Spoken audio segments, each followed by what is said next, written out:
பள்ளியில் பயின்ற முன்னாள் மாணவர்கள் சங்கம நிகழ்ச்சி நடைபெற்றது. ஆரணியில் உள்ள அரசு பள்ளியில் கடந்த 1948ஆம் ஆண்டு முதல் 2010ஆம் ஆண்டு வரை பயின்ற முன்னாள் மாணவர்கள் சங்கம் நிகழ்ச்சிக்கு ஏற்பாடு செய்யப்பட்டது. இந்த நிகழ்ச்சிக்கு வந்த முன்னாள் மாணவர்கள் பல ஆண்டுகளுக்கு பின்னர் தங்களுடன் பயின்ற நண்பர்களை சந்திக்கும் நிலை ஏற்பட்டதால் ஒருவரையொருவர் ஆற தழுவி தங்களது மகிழ்ச்சியை வெளிப்படுத்தினர்.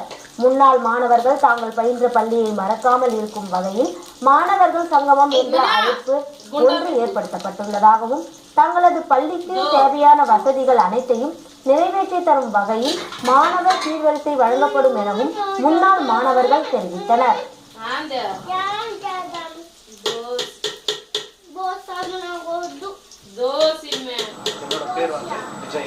இந்த பள்ளியில 94ஆம் ஆண்டு 12ஆம் வகுப்பு முடிச்சேன். இப்போ அரசு ஆசிரியராக இப்பள்ளியிலேயே பணியாற்றுறேங்க.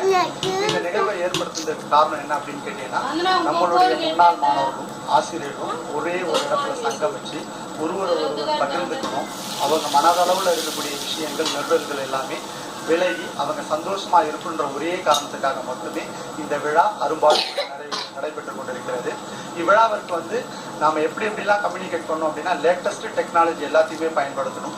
மற்றும் முன்னால் படித்த மாணவர்கள் அவங்கவுங்க டீம் சைஸை இன்க்ரீஸ் பண்ணாங்க. எல்லாருமே சிறப்பாக இந்த விழாவை சிறப்பாக நடத்திட்டு இருக்கிறாங்க. புதுக்கோட்டையில்